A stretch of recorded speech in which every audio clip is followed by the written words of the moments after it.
I don't know. I have a spinning wheel. Sure, that makes it. There we are. We're live. Welcome to the Sunday Night Hang. I'm your host, Ben. You knew that because that's right. I named the channel after myself. So there's no, I don't know, deception? Sure. We don't like deception. You knew that because that's right. I named the channel. Tonight is a great Sunday Night Hang. Why? Because I have my good friend who survived Hanukkah 2020.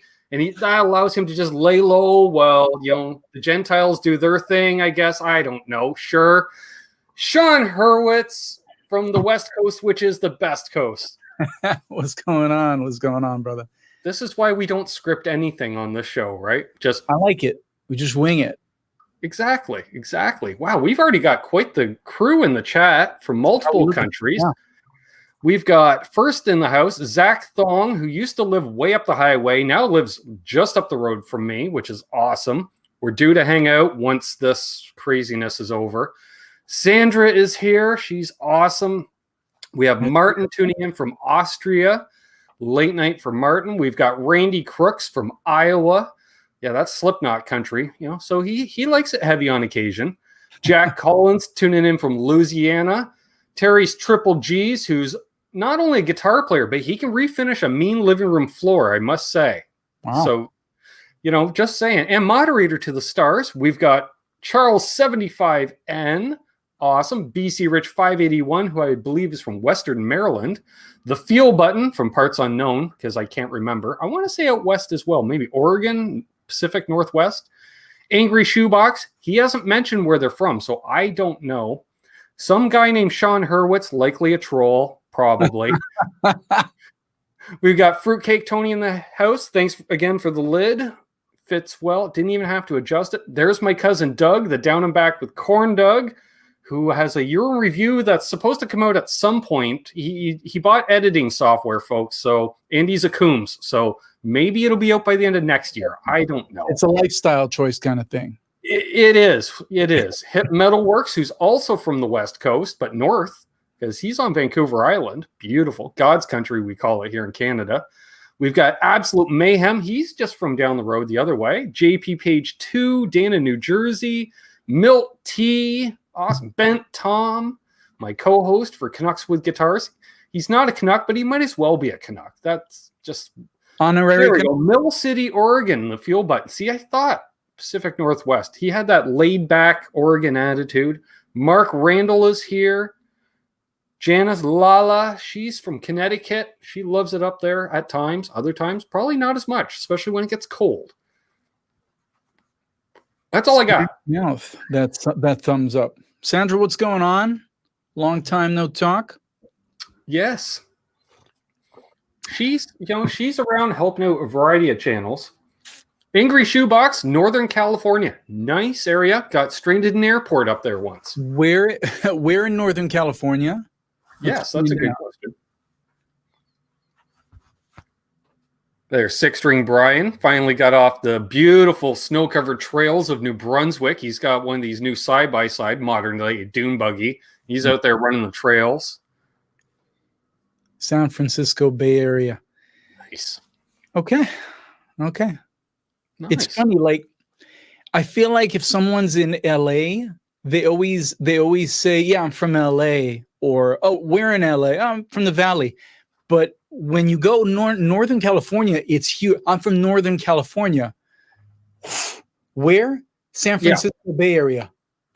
Like, you'll never get like, here's where I live. It's just, I live in a huge, about, 1,500 miles by 1,500 miles, somewhere there. I live there.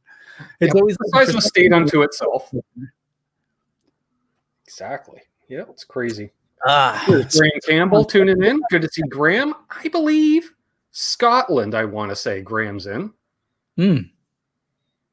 Terry Himes is here. Terry and I, we see each other a lot, or basically Thursday through Sundays. We're in the same hangouts. So it could be like 4 different hangouts over the course of an evening. We just hop, skip it. It's like bar hopping, but nice because you don't have to leave your home. Hey, John. That's true too, Fruitcake Tony. I did forget to mention you're the only one in the chat from the heart of NASCAR country because he's from North Carolina.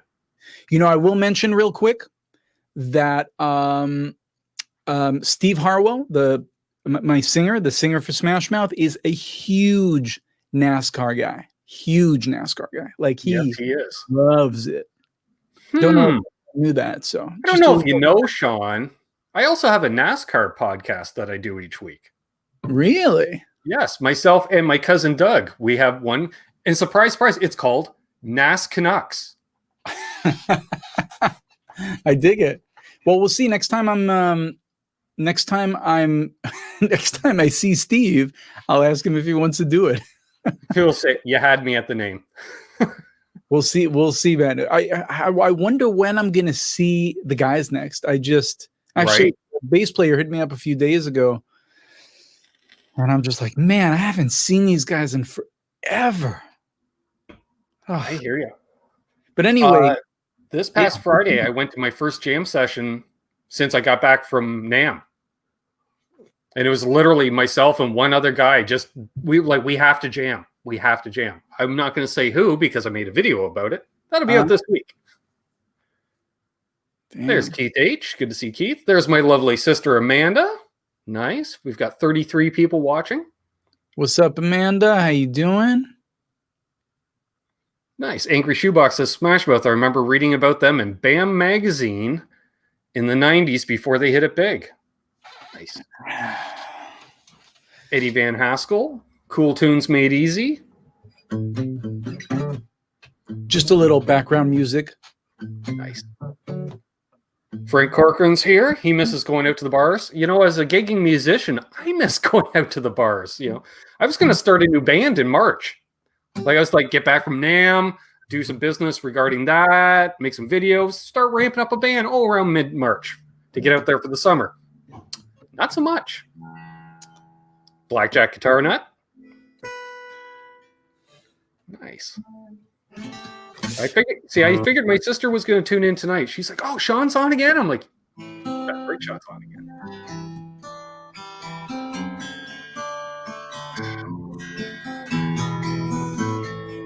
Right before their first LP. Nice. See some pickup talk in here in the chat. That's nice. The Feel Button was going to start a trio this past April. Okay, so I don't feel too bad being the only one. Stephen Douglas. Good to see you. What does Shawn's signature pick look like? That is a great question. That is a good question. There's Brad Miller. He was on here last week hanging out on the Sunday Night Hang. Sorry, Brad Guitar Miller, which now when I read Brad Guitar Miller, I think of Matt Guitar Murphy from the Blues Brothers. And there's nothing wrong with that. Guitar Man 45. So real quick, the only picks I have right now, this is what they look like. It's kind of hard to see, but let me see if I can get it to. Are they about a 1 mil in thickness? Yeah, well, they're medium, 0.7. Okay. There we go. That's a little better. See my signature, nice. My handle, Shawn H Music. Now on this side, this is EI for Enrique Iglesias when I was playing with Enrique. I just happened to have these in the studio, but that's basically what they look like. I do have a whole bunch of other ones that I don't use. I just give away that have a really colorful Smash Mouth logo on the background.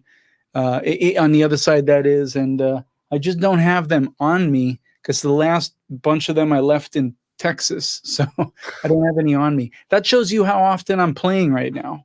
There we are. I get it. Mark's asking, is it a Labatt's or a Molson kind of night? I am drinking Labatt's Blue in my vintage Labatt's Blue beer mug. I was going to say Stein. I don't know if it's a Stein or a mug when it's just a glass. What do I have? What do you think I have here? I know. By all means, go right ahead. The man who will always be the designated driver is drinking some tea. Exactly. You got it. You know. And that's fun because you have a good enough time. You don't need any kind of lifestyle stimulants. I don't. I guess I never got used to it, so I'm just cool without it. Well, you know, that's a good way to keep your guitars out of pawn shops. And say again. It's a good way to keep your guitars out of pawn shops, and nothing wrong with that. It is an interesting question, though, what I would be like drunk, because you have people that now tipsy's whatever, but when you have people that are drunk, they can be cool drunks, they can be funny drunks, they can be like the loving drunks, they can be the angry drunks, the loud drunks. You never know what you're going to get. And I don't know what you would get with me. My guess would be the incredibly horny drunk. that if it matches my lifestyle, then yes, well, that would be yeah. Wouldn't be the first time in rock and roll. No, sir. No, sir. I like that. The buddy guy mug. Yes. Yeah, right? Yeah. I never noticed that. It's a Central Perk, Friends. Nice. My wife got it when she was on the set. Nice. But yeah, buddy guy. I like that. I never thought about that. She doesn't ever use it. I'm the only one that uses it. Sandra says, watch out for narcissistic drunks. Well, if it's a room full of guitar players who are already busy talking about themselves, then they'll just go in depth about talking about themselves. Just let me take over and you'll have fun drunk. Interesting. That's true. Yeah.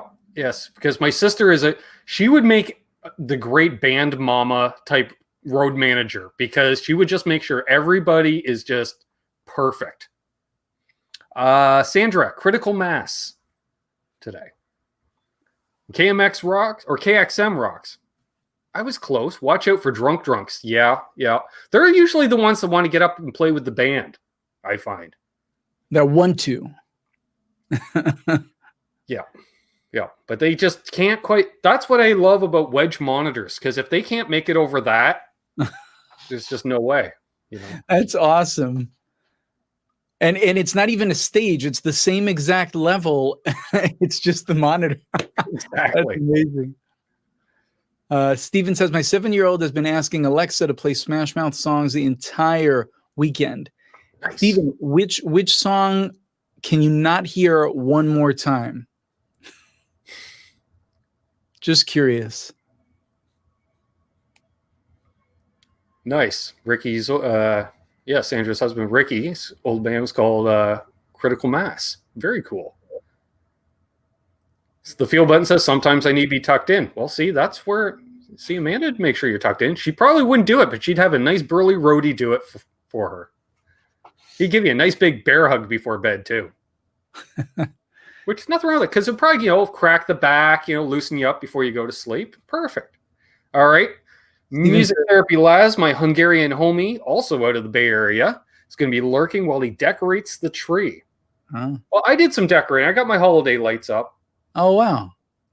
I got nothing. You can't quite see them because they're so far back, but they're basically they're lit up Cheech and Chong heads.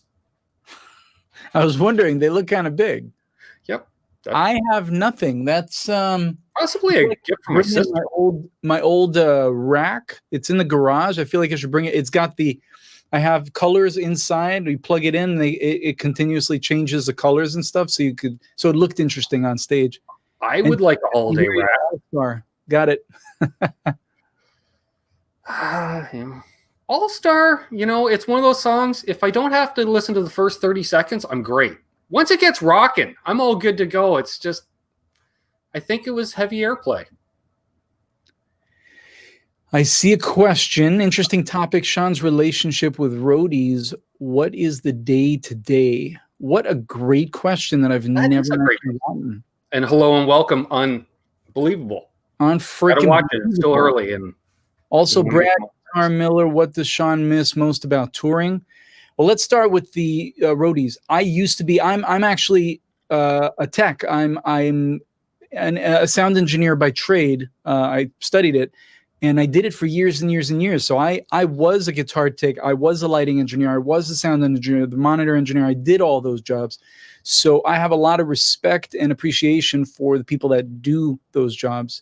And I always, for me, it's a team effort, so like, I remember I had a tech when I originally joined the Enrique Iglesias crew, where I was just like, hey man, like for me, it's a team thing. So like, hey, this is a situation. What do you think we should do?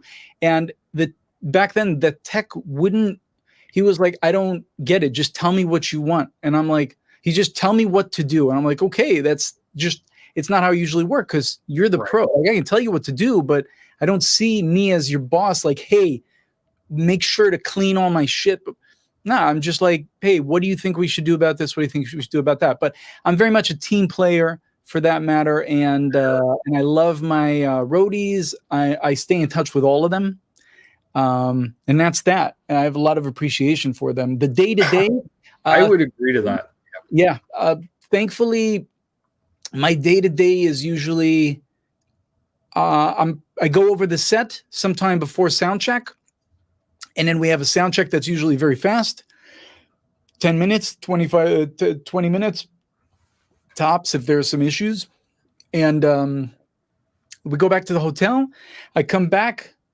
I grab a guitar just to warm up a little before the show. And then we do a show, whether it's 5 songs somewhere or 30-minute set at a festival or an hour and a half minutes or a 90-minute set.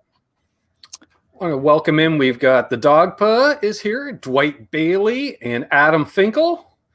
Good to see all you guys joining in. And I will say, yeah, I've always thought from doing sound production as well as playing, not that I've had techs at shows, but I've never actually had a tech type thing. You show up to a festival and all of a sudden they've got an enormous crew. So you can just show up and they take your gear and that's it.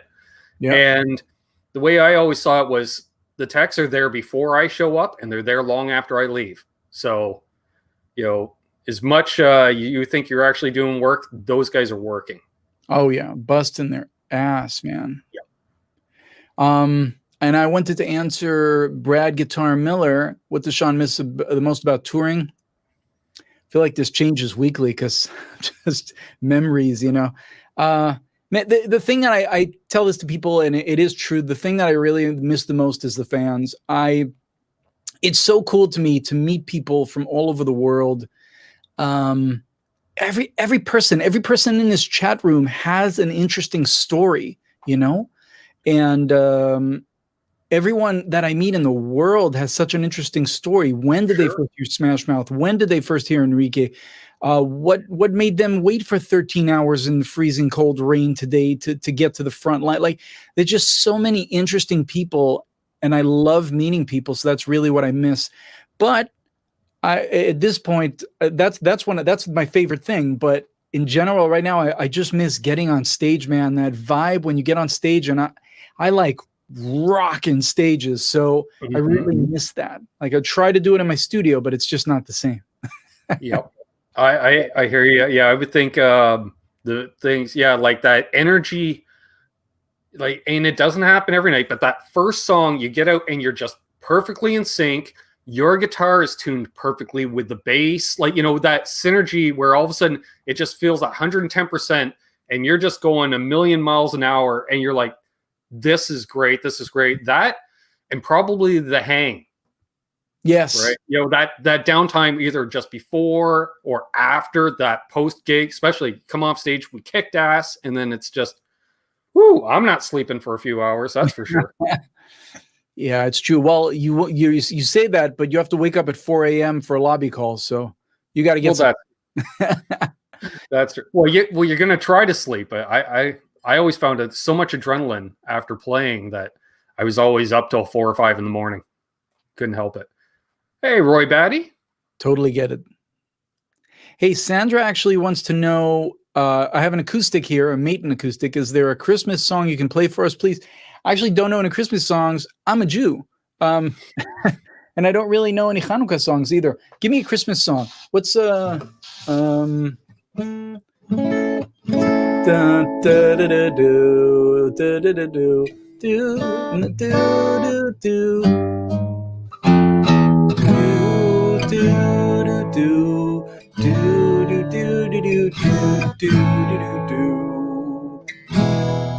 Something like that. That's as best as I can do. And I'll just throw it out there. The best holiday song, hands down, has to be the cover of Run, Run, Rudolph by Motorhead. Wow, I have to listen to it now. Please hold. Lemmy was a huge Chuck Berry fan, so wow. Yeah, it's great. Nice. Zach Thong ordered a guitar case stand for his room. Nice.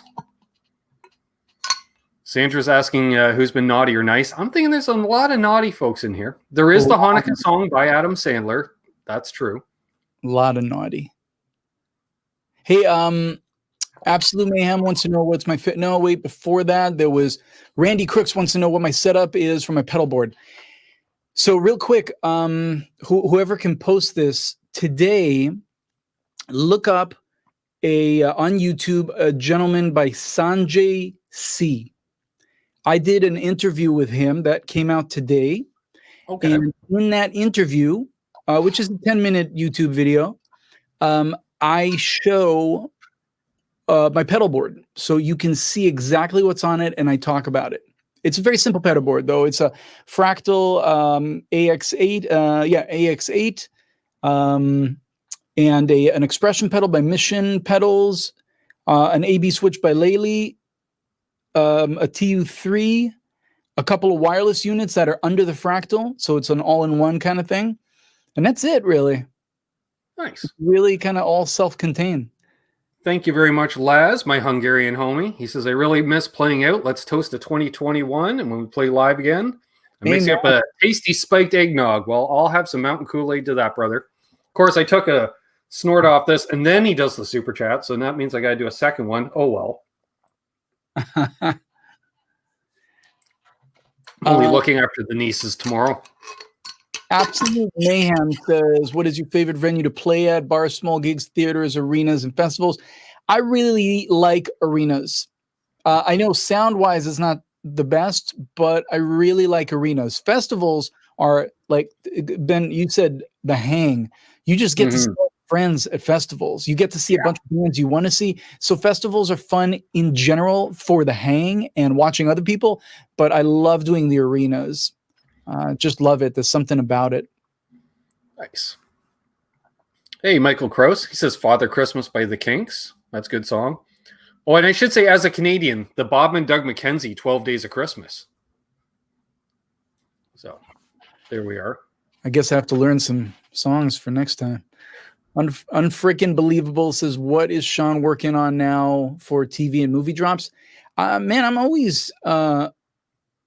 nothing specific. Like I'm just always putting out music. Right now, but to answer the question, they requested some piano vibe, very minimal things. I didn't even touch the guitar. No, I did for one of them. I made like sound effects with the guitar, like whale sounds in the background, but very minimal things that I've been that people have been asking for right now. Nice. Let's see here. I see young Mr. Alex, Radford is here. He won't mind me belching in the middle of his name because that's how we usually are when we hang out together. And Stephen Douglas has a question. Shawn, did any of the pre-production for any of your acts go through Rock Lidditz in Lidditz, PA? It's also where Bob Bradshaw is now based. No. Where is that? Is it in Pennsylvania? Is that where it is? Yeah, Eastern Pennsylvania. No, can't say. Everything we've done, I know we've done Nashville before, Miami, and Los Angeles. I guess the 3 hubs, right? Makes sense.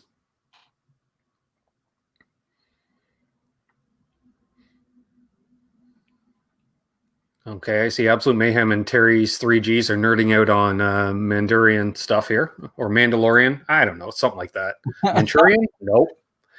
One of those. I'm right there with you, dude. I'm going to get that Sanjay C for video for whoever wants to see the... Nice. I saw Ben Tom mentioned, I don't know if he put it in there or not. I didn't see it. I thought he mentioned he put it in, but maybe not. And that's right. Yeah, Ben Tom is like 30, 40 minutes from that place in Pennsylvania. I don't know if... Nine Fathoms. Good to see you. The wrong one. Wrong one. Gary Big G Tholander is in the house. And just a heads up, next week's guest is Big G himself. So Gary and I are gonna hang, and it's gonna get crazy. Chances are, it usually does when we hang out together, and that's good.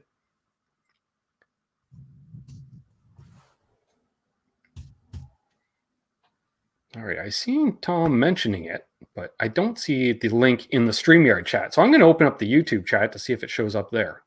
No, it doesn't. That's fine. All good. I think Tom's making certain lifestyle choices too. I'm just saying.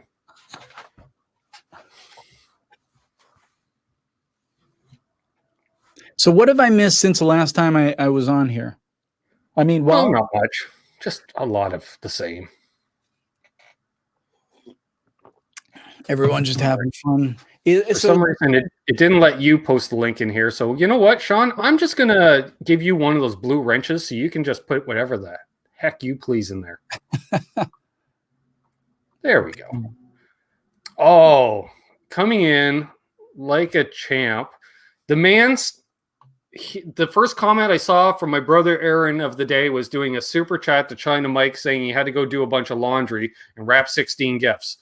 That was approximately 7 hours ago, and he's apparently still doing laundry, still got to wrap those gifts. He's in and out. Love you, man. That's crazy. But that's Christmas, and he's got 2 6-year-olds at home, twins. Yeah, fun. Adam Finkel, local guy here. Shawn, do you remember what your first guitar was? Absolutely. My first guitar, not that I played, but that was mine, was a Yamaha Pacifica, black and white, electric. Does anybody remember those? I remember Yamaha Pacificas. Yeah. That was my first guitar. And then I had a Jackson, it was a Jackson with the reversed head. Nice. I forget which model it was, but it was like a snakeskin style. So like a Warren D. Martini. Possibly. I don't know. Except I think he was Charvel, but same thing. Unfreaking cool. So 2 tough keys to find to solo over F sharp and C sharp minor without staying in the box. How would Shawn approach? That's a good question. I don't know. I've never had a problem. I don't know. I play the same 3 riffs regardless of what key I'm in. I just move them up and down the fretboard. You know what? In all honesty, though, I am not a huge jammer, and I rarely find myself in F sharp or C sharp minor. I don't know. I've never. So I usually just learn the solos and like all of you, if I'm in a jam situation, I'll just play whatever I've got, all the arsenal, the arsenal of riffs that I have. I'll just play all of them, no matter where I'm at, no matter what key we're in. But I never looked at it that way. Very interesting. I'll have to check. Well, that is one of the fortunate things of who you have accompanied over the years, and such. You're not having to do the 14-minute Peter Frampton solo on occasion. I could if I needed to, but yeah, that really isn't with Enrique. Definitely the only spot with Enrique at the end of the show, we play "Baby I Like It." For those of you who don't remember it, baby, I like it the way you move on the floor, baby. I like it. Come on and give me some more, baby. I like it. Anyway, in the end, Enrique is just rocking the crowd, and we're just soloing. Me and the other guitarist, the lead and rhythm, are just soloing back and forth. That's the only spot where I really needed to go crazy, and I did. Right. I would riff out and just go crazy, and then I would go and start playing with the wah-wah, and then I would change it to the whammy. So sometimes that would be a 3 riffs back and forth, and sometimes that would be a 14-minute riff off. It all depends on how many chicks are grabbing Enrique at that point in time and how fast he can get back and end the show. Yeah. With Smash Mouth, I definitely... Yeah, I was going to say an outro solo during the last song of the night. That could get long. It can get very long. And sure. And then with Smash Mouth, I do get to jam more. Definitely get to jam more. But yeah, I don't get the 14-minute Frampton solos. That's true. Which explains why there's no talk box on your board. Although your live board. I did bring a talk box once out for some Smash Mouth stuff when we were touring in 2013. That was fun. I love using it.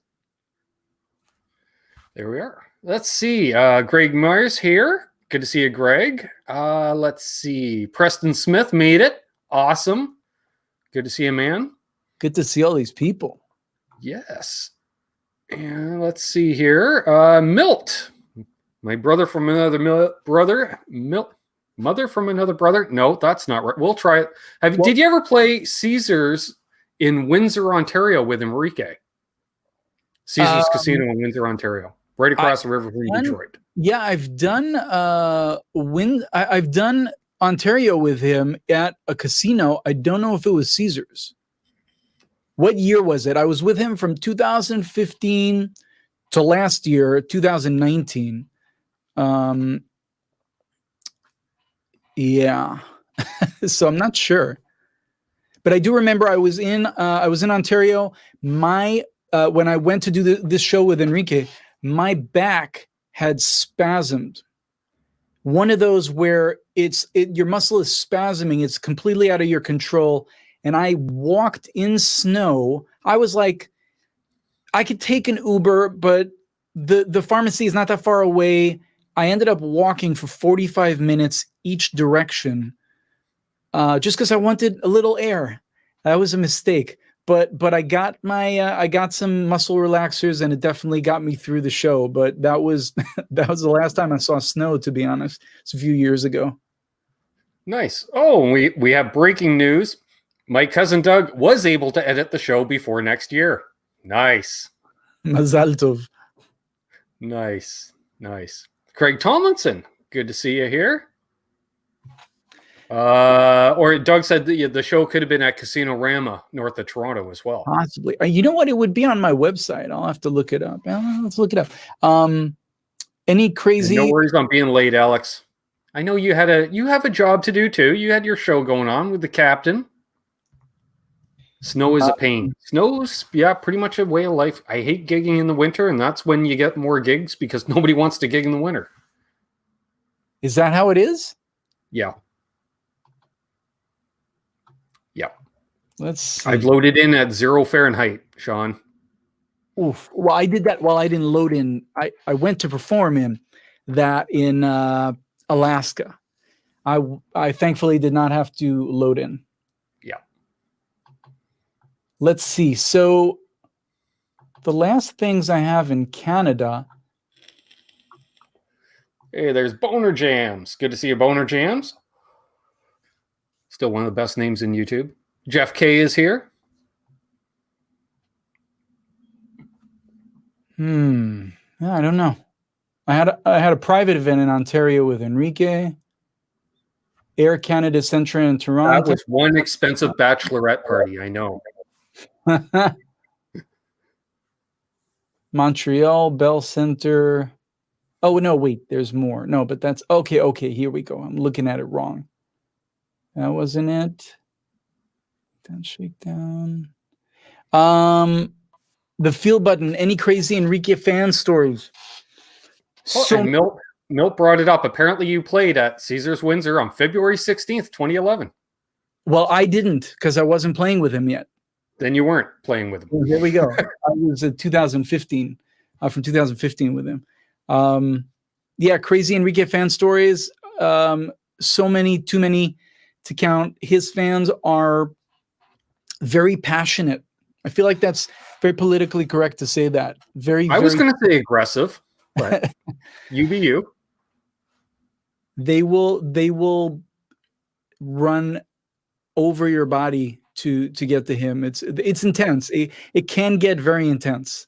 It can be a little, Beatlemania type. Yes, yeah. Enrique mania. They're called Enriquettes for a reason. Mm-hmm. Get any of Enrique's leftovers. I love that. No, because I'm married, but had I not been married at the time, I'm sure that would have been fun. There was a lot of fun backstage. I was going to say, Shawn, if you were single, you would end up taking up drugs. Most of them are to combat infections, possibly, but you know, which dates back to you if you started drinking, right? Dude, if I drank, oh man, I would not be that. Yeah, I would have a lot of leftovers, as someone pointed out. There would be a lot of shots being consumed off body parts, and that's all I'm going to say because my sister's in the chat. She's probably going, Bumblebess. There we are. Good to see you, man. We'll just change that topic right there. But yes, rock and roll. Boner jams. Nice. He could use a massage and a lobotomy. Sure. Greg says he'd be dead. He likes to drink lots of beer. I get that. Jeff K asked, best new gear of 2020? Mine would be an HX Stomp, perfect for lockdown. I do love my Stomp. I was using it the other night. Is that your best new gear in 2020? Yes, because I've got next to no gear this year. So, well, no, we shouldn't do that. We should probably promote the product, Shawn. You're right. Best new piece of gear would be my signature drive pedal, the nice drive, eh? Which may or may not still be available. Good job. I honestly haven't bought. I don't think I've bought one new piece of gear in 2020. Not for the studio. Yeah, nothing. Stephen Douglas got some of those cool Waza headphones. I'd be curious to try those out, where you move your head and it sounds like you're moving around within the mix. Oh, it's like 360 vibe? Yeah. Yeah, like you're playing one way, your amp's like directly behind you. You turn 90 degrees, now it's in your left ear. Wow. Yeah. Okay, Angry Shoebox, go with a Squier Classic 5 Tele Thin Line. Ooh, that's a dandy little guitar. We like Telecaster-shaped objects, that's for sure.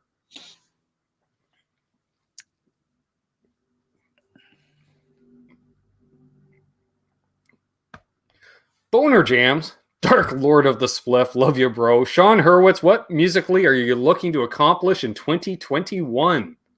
Honestly, it's really simple. I just want to get back on stage. I just want to get back on stage, man. I am dying.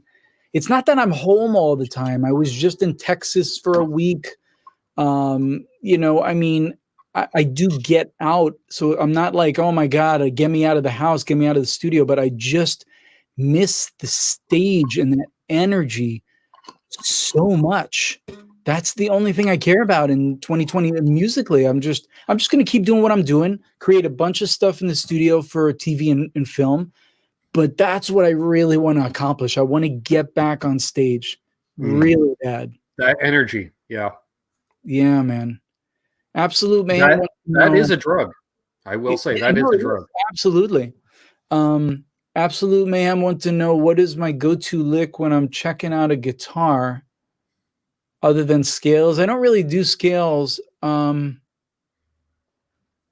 much. I mean, I mean, for me. Oh, you know what? I AC/DC did. That one. Nice. That one is usually what I go to because then it starts the jam. Nice. Aaron from Elvis Band says, I hear that. Shows are missed dearly. Yeah, his band brought out an EP and they're already working on a second EP and they haven't been able to play any shows to support the first EP. Wow. So, yeah. Martin, well, yeah, okay. You know, he says the Spark amp or the Hayseed or the Luster, how it's called now, which is basically your Vox AC30 in a pedal form. So they're nice. Not that the prototype is right up there. Bingo. No, you don't play Stairway to Heaven to test a guitar ever. Cool Tunes Made Easy. No Stairway. Denied. That's right. Preston misses jamming. So do I. So do I. Man, you guys are making me miss the stage even more just talking about it.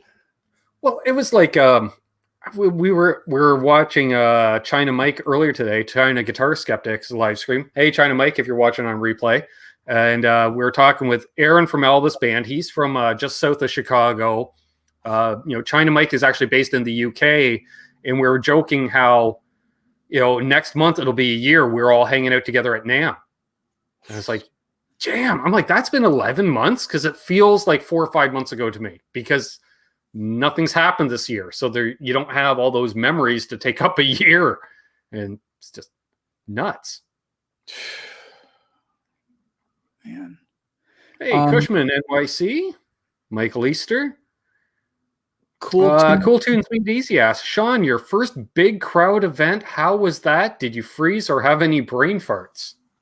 I'm always worried about freezing or having brain farts. That's why I work so hard to practice the material. But no, I did not. And it was actually, I think I was 17 in Israel, where I'm from, in front of 9,000 people. It was quite the event. It was our Independence Day there. Nice.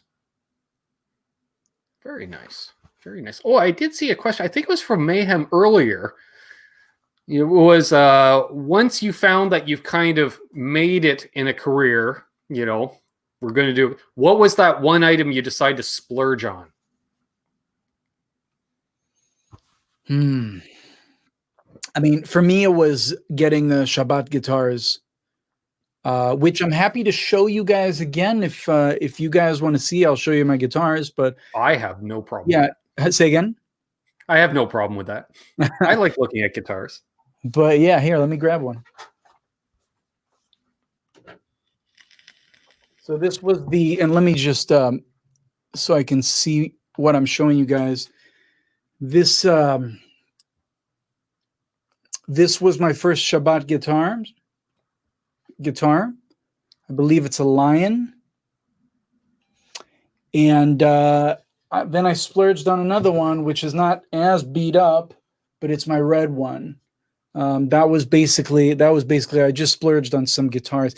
I'm not a crazy gear guy. Like I didn't mean to make that sound bad, but when I find something that I like, I just stick with it, man. Like I found Bogner Shiva in 2004. Guess what my main amp is? Bogner Shiva. That's it. Yes, when I'm touring, they bring out, just because it's easy to backline, I use Mesa Boogie triple rectifiers, dual rectifiers, usually triple for the bigger stages, but my sound is really the Bogner Shiva. That's what I love. That's why I also play a lot on the Kemper here. I'm pointing to it here.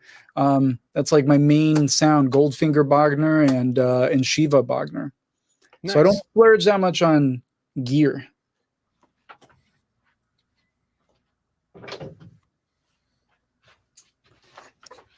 Hey, there's my knees hurt. Good to see ya. Let's see here. Young Mr. Radford asks, what do you recommend for a young guitarist who's around young 20s, getting better at live sound or work better for the artists? That's a great question. Who's asking that? Alex Radford. Alex, what's the end goal? I'm going into business mode here. What is the end goal? Is the end goal to play your own stuff or play other people's stuff? Do you care? That's a good question. And I'm waiting for your follow-up, Alex. We'll see when he answers. But basically, if you're looking to play other people's material, then yeah, practice all that. Get better at nailing other people's parts, nailing those sounds, nailing everything. But if you just want to do both. Okay, fair enough. Versatility. I like that. I would work on both. I would work on definitely get better at nailing people's tones, nailing people's sounds for auditions. And at the same time, if you have the will to do a bunch of your stuff, then practice that. For me, I do a lot of production, again, in the studio that the screens that I'm looking at right now. So I practiced a lot of that and a lot of nailing parts for auditions. So both, you can't go wrong, man. And definitely learning other people's material will help you out as a as a guitarist and a musician. So both. I like this question here from Angry Shoebox. Shawn, was there a pretty wide range of guitar gear, brands, etc., available in Israel when you were starting on guitar? Yes. I remember specifically. Yes, there was. I remember I had my eye, before I even had my Yamaha Pacifica, I had my eye on one of those, what are they? The RG, the Ibanez, the skinny ones. Yeah, like a 550. It was neon yellow. Desert yellow. Desert sun yellow. Yep. Was that it? Yep. And that's the Holy Grail. Yeah, I was just like, oh my God, that's amazing. It was just so beautiful.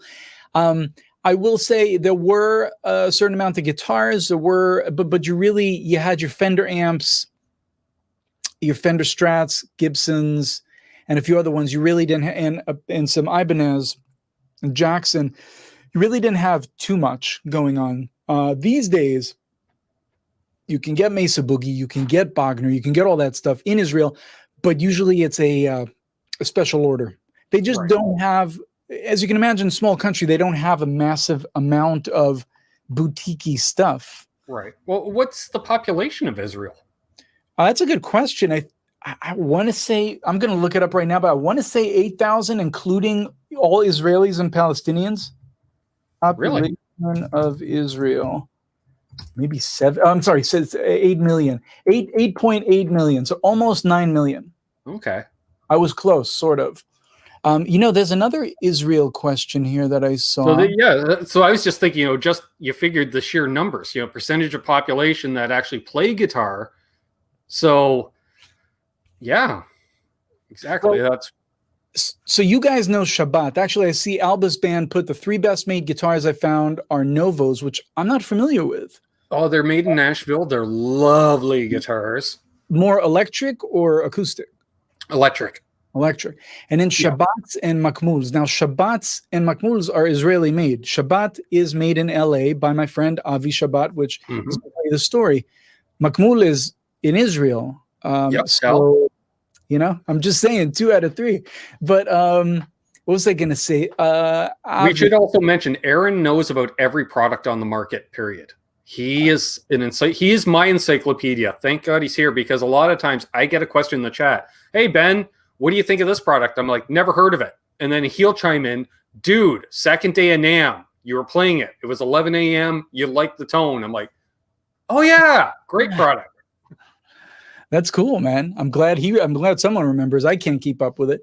Exactly. So Shabbat guitars, you asked how many, the population in Israel. Avi is a friend of mine. Avi Shabbat is a friend of mine from Israel. We worked together as sound engineers in Jerusalem. And he came here, I came here in 2003 to LA. He came here, I think in 2005 or something like that, for a trip. And we went out. It was lunchtime. I took him out to some shawarma. I told the guys at GC Guitar Center that I'd be back in an hour or two. I went out, and I remember him asking me, hey man, I've been learning how to build guitars, thinking about moving here. And I said, dude, he's like, what do you think I should do? I was like, dude, it's amazing here. And not only that, but if you're looking to build custom guitars, there's no comparison between you might sell 2 a year in Israel, maybe, where here, there just Los Angeles alone, now he's international, but Los Angeles alone, there's millions of guitarists, and 3% of them have an enormous amount of money, and they will spend $15,000 on your guitar without even blinking. So if that's what you want to do, this is a place to be. I thought I'd connect the Israel thing with and I agree. Having seen like browsing Craigslist while hanging out during NAMM, what's available. It's just like friends in Cali be like, oh, I found this at Guitar Center in the U section. I was like, the U section at your local Guitar Center is better than most boutique shops in most towns. Just because they say sheer volume. Exactly. And I do see some people are mentioning B&G guitars are still high-end Israeli guitars, and Gil Uran Guilleron. Guilleron. Or for you guys, Guilleron. That's where my Canadian's coming out.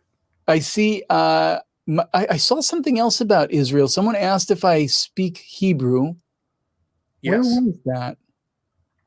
Huh. I saw that too. That was a while back, was it? Yeah, I feel like I had it here. I see this. I see that. Want to get to all the questions. So, Shawn, okay, Michael Easter. Shawn, do you speak Hebrew? Do you think multiple languages, especially one so different like English and Hebrew, helps with learning music in some way? I do speak Hebrew fluently. I was born and raised in Israel until I was 23. I don't think that helped me at all in music. I will say that in America, people talk in ABC. In Israel, it's do re mi. So that's the only difference. But I don't think it helped me at all. And then there was another one. Pretty wide range of guitar gear. Jeff K says, now I want shawarma. Dude, I haven't had some good shawarma in a while. At least you have the option. You're in a major city. Try living in small town Ontario. Oh, dude. Well, we have options. LA has like 600,000 Israelis, so we have options here for sure. Exactly. Whereas we probably have 8. Now, if any of the 8 decide to open a restaurant, we're good. But wait, so Steven says it's the S series. I want to see real quick instead of the RG series. I think you're right. I think the RG series they had like a cutout. S series. Craig Tomlinson, yes, he was asking, how are the COVID vaccinations going here in Canada? I think so far so good. I haven't heard anything good, bad, or otherwise on it. We started about a week ago or so. Hopefully everyone, get your shots and stuff, and let's get this back so we can start hanging out and hugging each other again. Please. Dude, we went, on that note, had some dinner before everything spiked in Los Angeles a month ago or so for someone's birthday. It was just 2 couple, me and my wife, another couple, and birthday boy, and who was in town from Miami. And we haven't gone out in so long just to be safe. We did it that day because we knew the couple was super. We knew everyone was very well. We knew everyone was super safe. We knew the risk was low, and we hugged each other, and it was just like, oh wow, that's how this feels. I totally forgot. Right.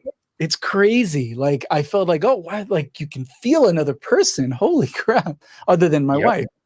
Ben Tom said Guilleron is Israeli, makes killer guitars, right? And someone had asked if I had tried them since last time. I haven't. Yeah, I will say, to follow up Craig's comment, vaccinations are going well. However, I think it's midnight of the 23rd into the 24th. All of Ontario is completely locking down again. The entire province. Because we've had a few hot spots in the bigger cities, and they just said, screw it. We're shutting down the entire province down to the bare minimum. Only essential services will be open. So no more going to music stores anytime soon for me to shoot demos, which sucks. Mikey said, hey, Shawn, do you use any greenhouse effects? I am not familiar with them. Do you have any, Ben? I do not. I would like some. I'm not familiar with greenhouse effects, but I like the name. Yeah, I like it. I never heard of them. But then again, I find what I like and I'm good. When people ask me, people always come to me on Instagram. It's like, hey, I want to buy my kid a guitar. What do you suggest? I'm just like, dude, honestly, go to your GC and see what's around and look for this and this and this. But like, look for these characteristics. Be aware that if you get a cheap guitar, it'll barely ever stay in tune. The better you get, the more in tune, the more intonation you'll have, where it'll be perfect. But I honestly, I just don't know what's out there. Case in point, Guilleron guitars or what do you call it? Greenhouse effects. I wonder what they make. I definitely have to check it out. See you, Janice. She's headed out. Thanks for stopping in. I would say, like, for a first guitar, I usually tell people buy used for your first guitar, because chances are you're going to get your money back out of it again if it doesn't take. Because they say like 9 out of 10 people give up the guitar in the first month. So why basically throw a bunch of money away? Yes, but what about your first professional guitar? Like you've gotten your guitar, you know you want to play, you're 14, 15, whatever. You got your bar mitzvah money if you're Jewish. All right. Well, in that case, I have to go with when I was 14 looking for an electric guitar. My dad said, buy used so you get your money back, and buy a name brand because you'll get your money back. So my first electric guitar was a 72 Les Paul. Wow. Yeah. Yeah, but they were $500 all day. The 70s Norland era Les Pauls. It was a deluxe model at that. And of course, you know, we had to negotiate. And when we showed up at the house to buy it, the fool, and I will call him a fool because the first thing he says to me, we need to make this quick. I'm leaving town tonight. My buddy's picking me up in 20 minutes. I'm like, well, you've lost all negotiating abilities now because you're leaving town and you don't want to take this with you. And that's that. So I had him throw in an amplifier and 2 pedals for the same price. Wow. Good negotiating skills. I learned from the best, my old man. Terry says, apparently we have more shawarma places in Ontario, like 25 plus restaurants. Sounds like you got to get some shawarma. Yep. Yeah, but they're probably mostly all in Toronto. That's the problem. No, he says in Ontario. Yeah, but more than half the population of Ontario lives in and around Toronto. Gotcha. Yeah. Ben Tom's telling me about Guilleron. I'm looking up Guilleron right now. I'm just for later. Okay, that's where I know the name. Yeah, Pete Thorne has a Les Paul style guitar from. Okay. And my sister says that boy can wheel and deal. You got it when you don't have any money. Wow, beautiful guitars. I'll check them out. Makmul guitars, yes, they're made in Israel. Haven't played them, haven't heard them, but I have a few friends in Israel that have them and told me they're amazing. Have you ever played a Sir? Yeah, a long time ago. They're great. They're same great. Thing. Yeah. As far as I'm concerned, same thing. They're on par with any Sir. And I feel like that about my, you know what? It's a guitar show. I'll show this again for those who haven't seen it. My Shabbat, what is this called? It's a Lynx. Let me see so I can make sure that I'm showing it to you. So this is my my main guitar, my main Strat guitar. I have another Stratocaster, just a Fender Strat, but this is a 3 single coil. The Fishman, what are the ones that are noiseless? Fluence? Yes, the Fluence pickups. I put them in, loved them. Yeah, and we have with the Fluence, I have the push-pull for the tone here. And that's it. Love this guitar.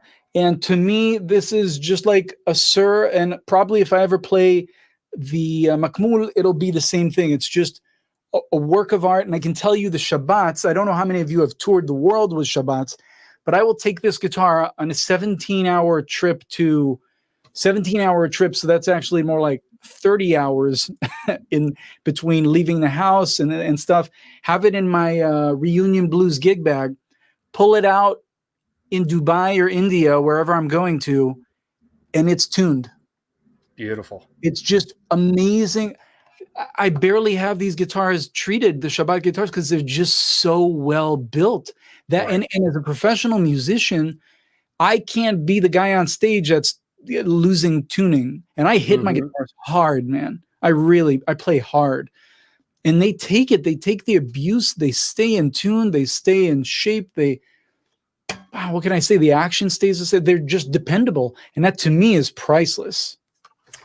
And I just realized that I can, in fact, I'm going to have to do it this week before we all shut down again. I forgot there is, in fact, a shawarma place here in town, like 2 doors down from the damn music store.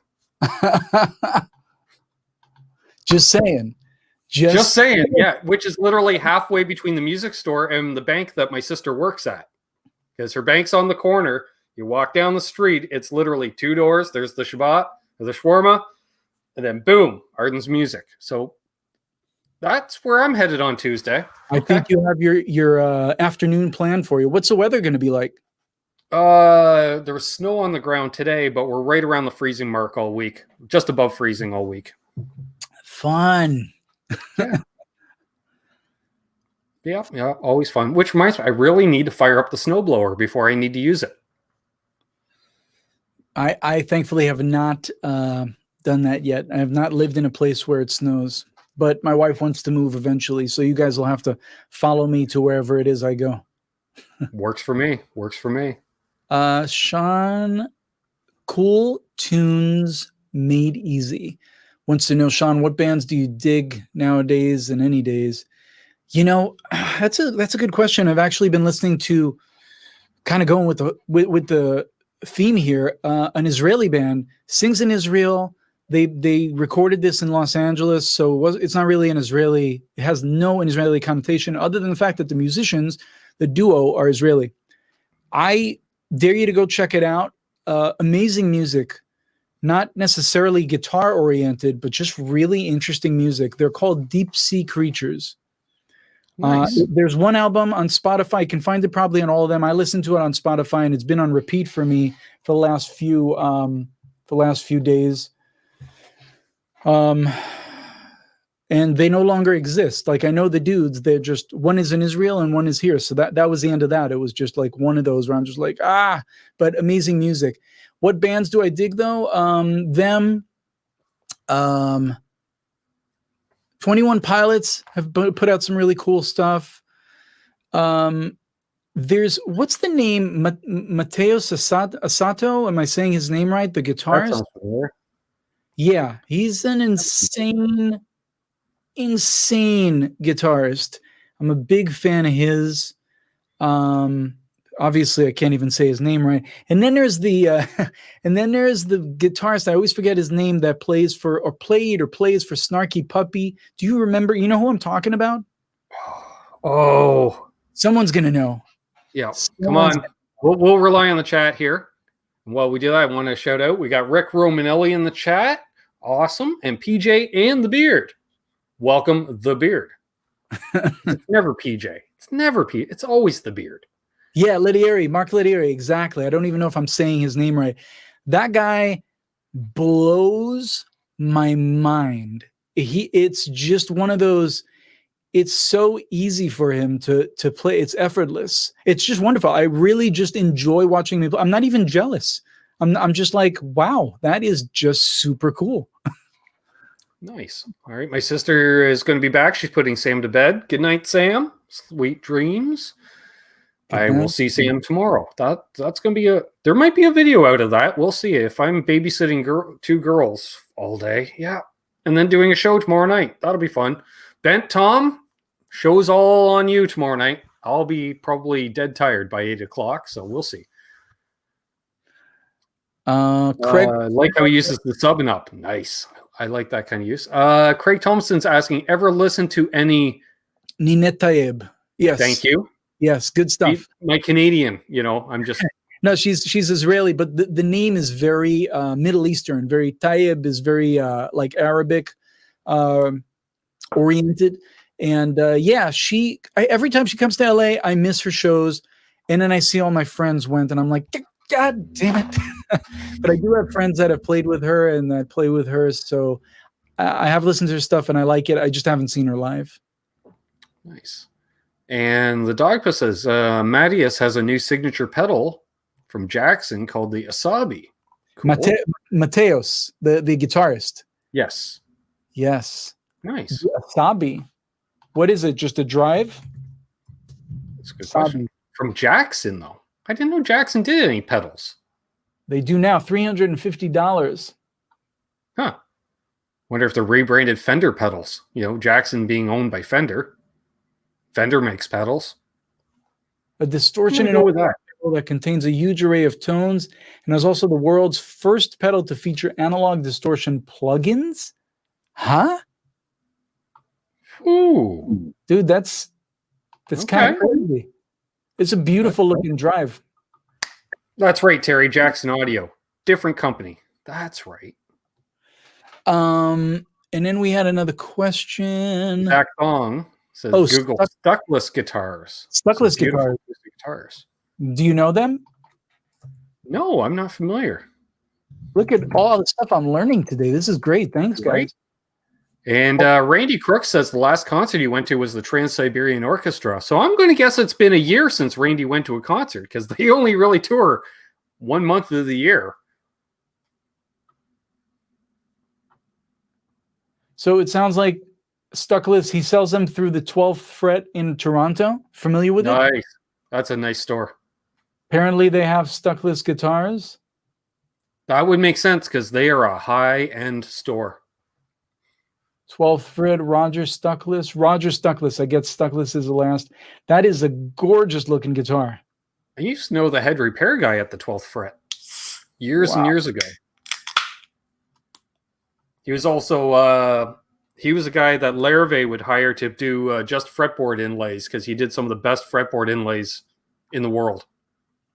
Speaking of which, the one that I'm looking at, 2008 Roger Stuckless SCE nylon crossover, has some beautiful, beautiful inlays, and it was only $4,500. Nice. Man, you guys have some expensive taste. Apparently. Oh, here's a good question, and I'm curious of the answer because this will show. Because I'm going to guess your Angry Shoebox asked what your first concert was, and if it happened in Israel. I'm curious to hear who the heck was touring through Israel that you got to see live. I'm glad you asked. I'm going to give you the first two, and I'm talking about international, not Israeli artists, right? No Doubt was my first international show that I saw. Excuse me. And it's because my girlfriend wanted to see it at the time. I wasn't like crazy about No Doubt. I liked their stuff, but I wasn't. But I remember, and the whole time I was just we were in a mosh pit or in that area, whatever it's called, the Golden Circle or whatever. And she was just standing, and I was standing right behind her, holding her, making sure that no one got in the way. Right. But so that was the first one I saw. But the second one was the real one, Rage Against the Machine. Nice. And I remember looking at Rage and just, I loved Rage, still do. And there was a certain point, you know, where the 8 lights come up and they just shine the crowd, like they just light up the crowd. And I remember going like this. I want to do that. Look at right. this. And that was a small arena. It was probably like 3,000-4,000 people. Like it was a theater, really. It was an arena in Israel, you know. Mm-hmm. But it was a small theater. But to me, that was, excuse me, that was just wow. So right. Yeah, No Doubt, but really, Rage Against the Machine. That's the one. Nothing wrong with that. I used to cover a No Doubt song. I'm Just a Girl. That's right. I used to see. I could see you singing that as well as playing it. Well, fortunately, it was one of the bands I was in that did, in fact, have a female singer. However, you know, we did cover Sheryl Crow in a variety of bands that was all male. So that's a the nice. way I see it is, you know, you figure, you know, most cover bands you would see with a female singer, she has to sing guys' lyrics most of the night. So what's wrong with a guy singing a female's lyrics once in a while? Absolutely. Right before, Cool Tunes Made Easy asked if I like anything out of the 90s, like STP, Alice in Chains, Soundgarden. Right before we started this, I was playing. I'm sorry.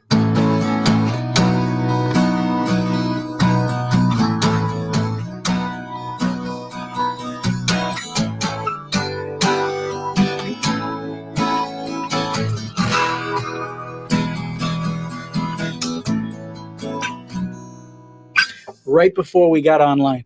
I'm a big fan of all those bands, man. I'm a total 90s guy. I was born in 79 or kind of like at the end of 79, so 80 really. And just a kid. A kid.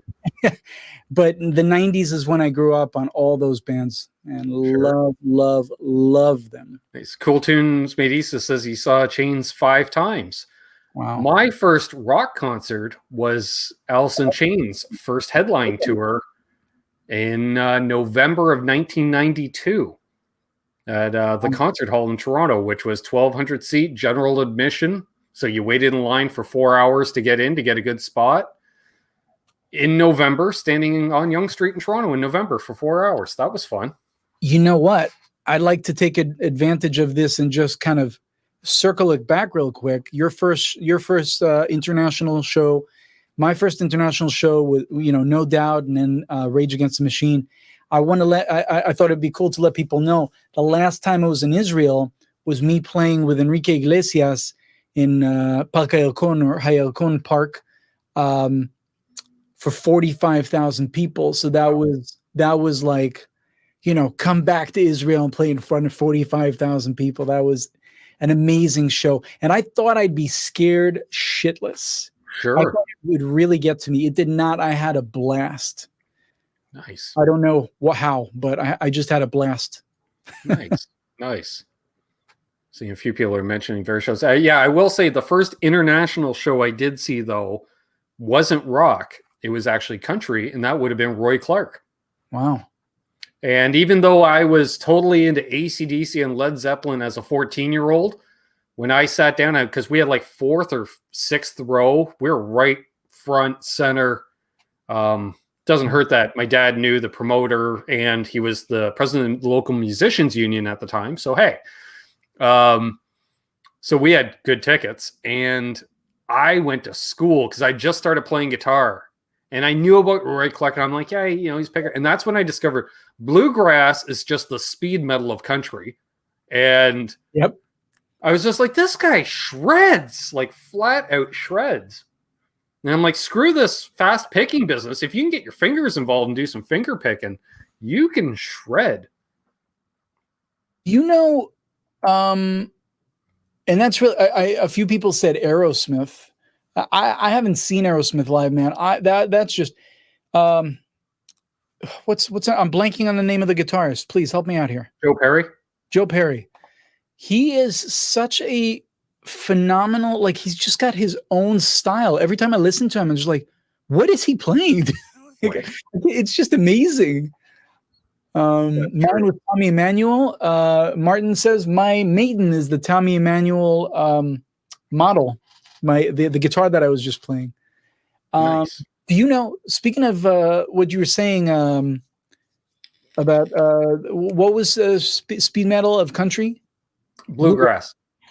Have you heard, I wonder how many of you heard the Thunderstruck by Steven and Seagulls?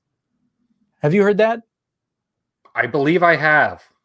It's yes. The one here. I'll share it for those of you since I have the way to share it now.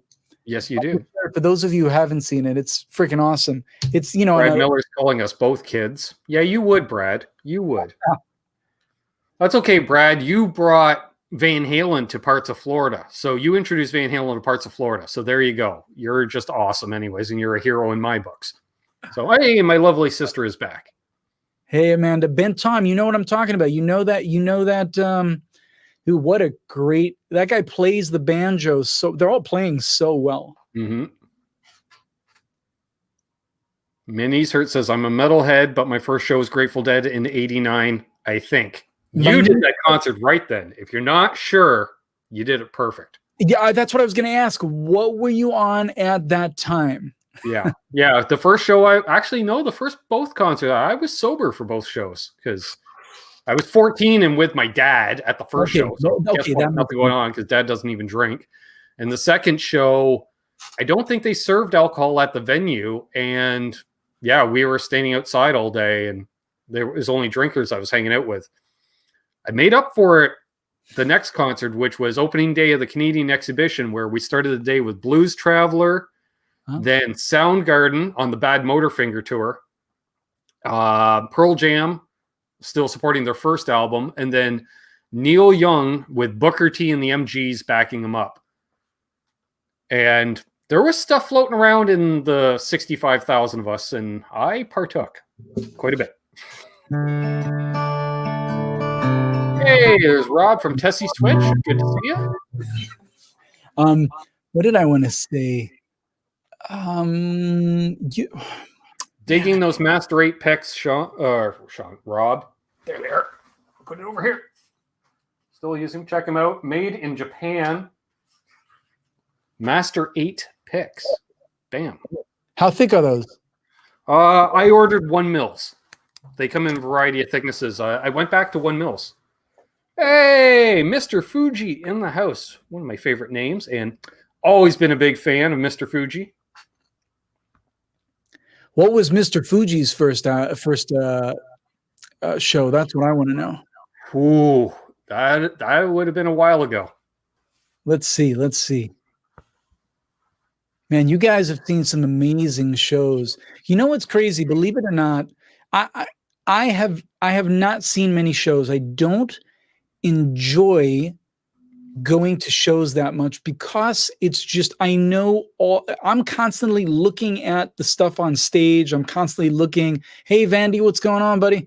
Good to see you, Vandy. I'm too interested in the production and the sound. I don't enjoy the shows the way you're supposed to enjoy shows. So right. Actually my favorite way is to get the DVD. Buy the DVD. That I mean, I remember when I was watching so much like HD music years ago on TV, because you're there, you can see the shots are from the stage, you can see what the guy's using, you can see right. how screwed up the guitar is, you can see the text, everything. That to me is exciting. So I really haven't taken advantage of the fact that I'm in America, in Los Angeles, pre-COVID and post-COVID, 600 shows, 300 shows a week here, or over 300. So right. I really haven't seen as much. I never went out to a lot of concerts too, because again, over 100 miles each way to Toronto and back. Concert prices are always jacked up in Toronto because it's Toronto. So yeah, I never went to a lot of concerts, but watching concert DVDs, and I remember even as a kid, the only reason I ever watched music award shows was just to see the live performances. Right there with you. At least through the 80s, because the 80s, I don't know whether it was rock, pop, didn't matter. I enjoyed it all. I was just absorbing all of it. So that was wow, Vandy, man, first concert, Hagar opening for ZZ Top. Wow. And come to think of it, I think one of the last major bands I saw was Leonard Skinner, who performed at a NASCAR race pre-show. And sorry, folks, if you've heard the story, but I was supposed to meet my cousin Doug out front of the stage. He's like, hey, man, I'm 30 feet in front of the stage. It's awesome. Come meet up. And I went back for beer, even though it turns out you're not allowed to drink beer because it's standing on the front stretch of a NASCAR track right before the race. But I didn't care. So I ended up backstage, and then I ended up side stage, and I preferred it there because, one, you're not getting blasted with the PA, but, gigging so much at that time, I love monitor mixes. So I was just like, perfect. I'm on the same side stage as Gary Rossington. So I'm listening to his wedge mix, and I hear the rest of the instruments live on stage. I'm like, he's like, come out front. I'm like, nope, I'm good. Which... so if you're here's different. So for those of you who are just chiming in or just checking it out right now, I played with Smash Mouth now, played with Enrique Iglesias for years.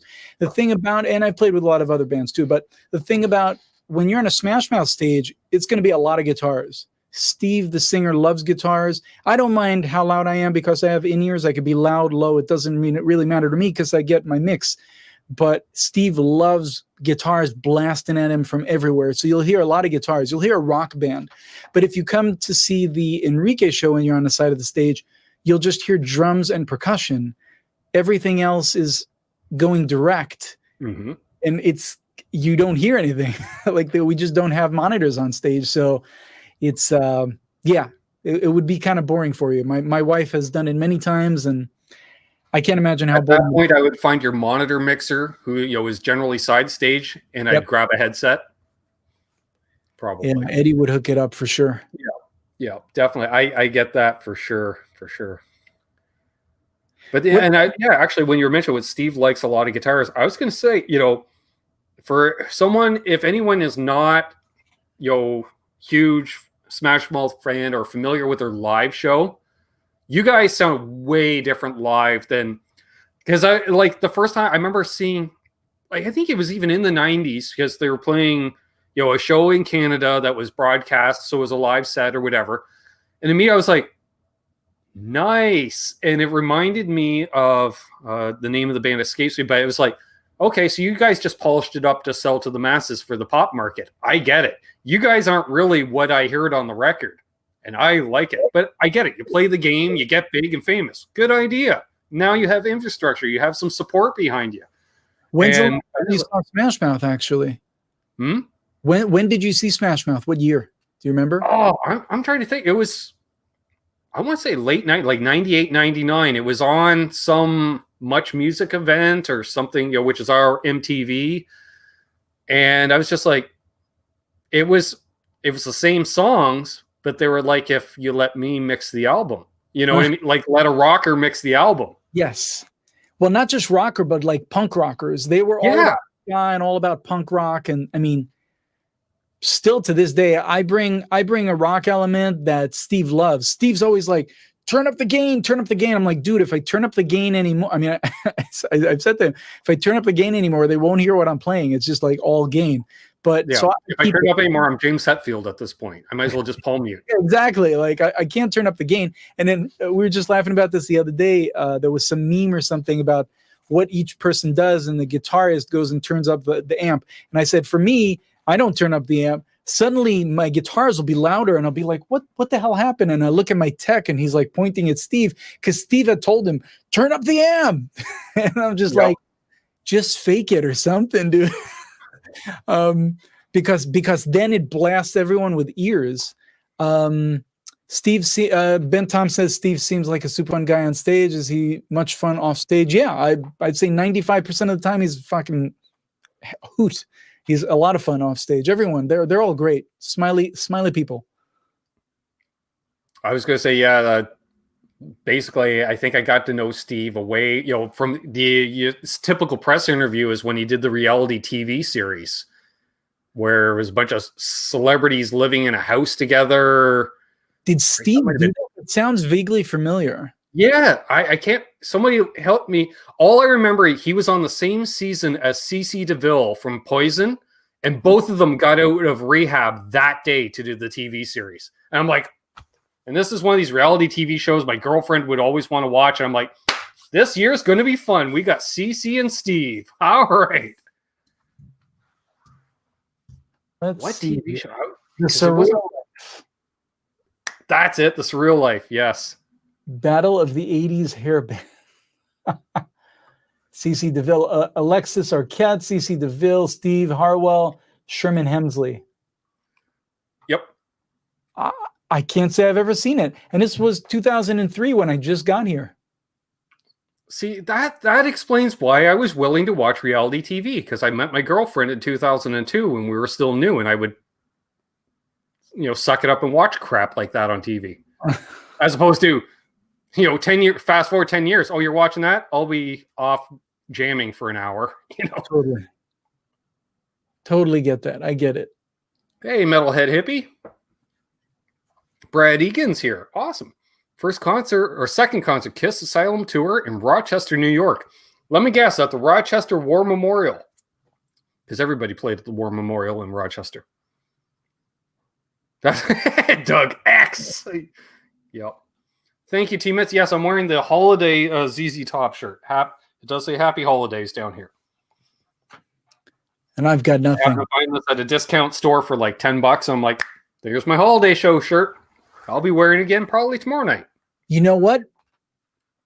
Who asked before? Someone asked how I feel about roadies. This is, I don't know if you could see it, but so my shirt isn't impressive by any means, but the pants, can you see what it says here at all? Crew. Yes. So there's a website that you can help support the cruise by buying merch, and it all goes to the cruise. So me and my wife bought like $300 worth of that stuff. And these are by far the most comfortable pants I've ever owned. I was going to say, if there's a link to that, throw it in the chat, because that's a worthy cause. Find that for sure. Yes, Doug, I've seen you mention multiple times in the chat. You saw ZZ Top, because I didn't get to go see them. And I just looked at your text, Doug, and I didn't see that comment, so I didn't ignore it. I just didn't see it. Here you go. The last Smash Mouth show, I said I was in Pittsburgh in 2000. Ben Tom says. So wow. Ben Tom's seen Smash Mouth live. So here you go. Live Nation Entertainment, Crew Nation. And this Global Relief Fund for Live Music Crews. And all the money goes to supporting crews that are out of work right now. I am very much supportive of that, again, because I don't care for Live Nation. There, I said it. I wish they would pay their workers a little more. So all the more reason, yes, they really need the money because they probably got screwed over in the past years. I'm just saying that. You don't have to say that, Shawn, because you have to deal with Live Nation and stuff. You can. I don't deal with Live Nation. I deal with Smash Mouth management, Enrique Iglesias management. I deal directly with management. I do not deal with the promoters. I need promoters, but I don't deal with them on a business level. Nice. And hello and welcome. We got a new name in the chat, and I love the name, Caribou Country Outdoors. One of my passions is outdoors. Not really getting out into the outdoors, but I like to watch other people enjoy the outdoors because then I don't have to sleep in a tent. I was going to say, are you an outdoor kind of guy? I'd like to be, but I've got enough arthritis that it's hard to sleep in a tent. You can ask Doug knows I bitch a lot when we camp in a tent for the first few years of the NASCAR races. And now we got a trailer. And I treat it like a trailer at a festival, Shawn. I use it to pass out in. That's about it. So I'm actually a hunter. And my latest, we're talking about the weather being freezing in Canada right now. The last time I went out to the mountains here in California, about 3 hours east of where I live, went out with another hunter for bear. Didn't get anything. Saw a lot of tracks though. But it was below 30 and we just weren't expecting it. We thought it was going to hit mid 30s, but our water was freezing. It was hard. It was rough, man. You wake up and it was my first time experiencing that in a tent for a few nights. Let's just put it that way. I'm looking forward to getting into camping. I've been slowly putting together camping gear. So definitely. And I did see something else here that I was going to comment on. Yes, Zach Long says, I cover Walking on the Sun. You would think, we're an hour and a half into our second hangout together. I've improv that song on stage before. Yeah?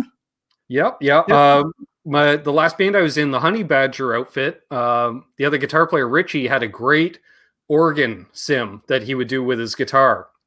You're just using rotary pedal and the right overdrives and an octave. And all of a sudden he would start that da-da-da-da-da. I'm like, and me, because we do it in practice every once in a while, just as a joke. I'm like, all right, let's do it. And I don't know if Rich knew half the lyrics. It didn't matter. He just went into this kind of screaming rap over top of, because we would play so over the top and he would get into it. And I'm just like, I don't know what to play because we never formally learned the song, but I would just kind of look at his left hand and see what he was doing. And I'm like, okay. And if there was a chord change, he was one of those guys that would yell out A over his shoulder. Okay, we're going to A. Cool. It's such an easy, for those of you who are curious, such an easy song to play. My parts are, so obviously, and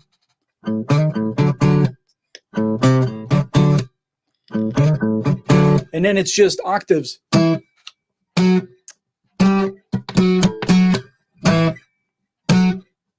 And then it goes to.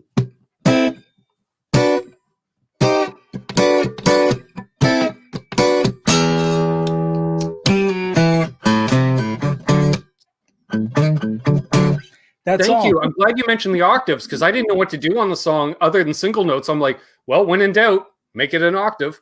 Yeah, no, that's what he plays. It's as simple as that. Nice. It's a fun song to play.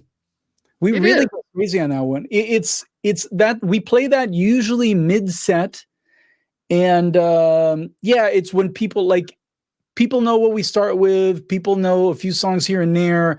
We'll do my goodness, Why Can't We Be Friends? We'll do a bunch of things that people sort of know, but then when we hit that one is actually a kind of a jam song.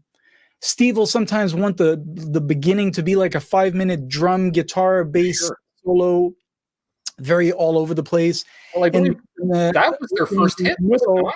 When we go to right before "It Ain't No Joke," I'd like to. What's the? I forget. Right when we go to a breakdown, and then many times he wants solos there, and I'll just point at you and say, "Go for it," So that one is actually sort of our jam song, and it's an A minor. I think it's an A flat minor, but I'm playing an E flat guitar, so it's an A minor. Super easy to play for all you guitarists out there.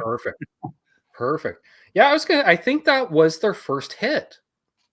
Was it? And the great thing about it is that it's a great track, and after other hits had come out, it's like, oh, we got to play it. And like when you said that's the one we'd like to expand on, like, I get it, because those who have been there since day one have had to play this song more than any other song. And those are usually the ones that either A, turn into a jam song, which I hope for, or B, are sadly the other ones are increased by 10 beats per minute live, just so they can get through it. Yeah, no, we have a tight drummer on board, Randy Cook, another Canuck. Yep, and Randy's a great guy. Yep, and he keeps us in check as far as speed goes. I hate it whenever bands speed up their sets. Like, the only band allowed was the Ramones. They could do that, but it's like, especially for the amount of grooves stuff, like Walking Outside, that's a groove song. You speed it up, you lose the groove, and if the girls can't dance to it, what's the point in playing it? Yes, but with that in mind, Smash Mouth is very ska-oriented. They have a lot of very fast things, a lot of very fast songs. And that's what you do the fast stuff on. Yes. There are no Shrek good scenes without Smash Mouth, Ben Tom says. Someone had asked about my dream. Terry 3G, you had mentioned something, Shawn Hurwitz. You need to post this in the chat. What specifically were you wanting? That might have been the link to that charity. Gotcha. Yes. So we did that. And then there was another question that I missed. And I'm just going to try to remember to hit this Caribou Country Outdoors channel later on. Did a camp out a couple nights ago in the winter, and our first night we set up camp and woke up in the morning to a foot of snow. It was crazy. Yep, that sounds like Canada. I'd like to do that. I don't want to live in it, but I want to have an experience like that in it. Oh, Terry says the link didn't show up. I'm going to do this again. Let me know if it shows up. I'm putting it right now. Any luck?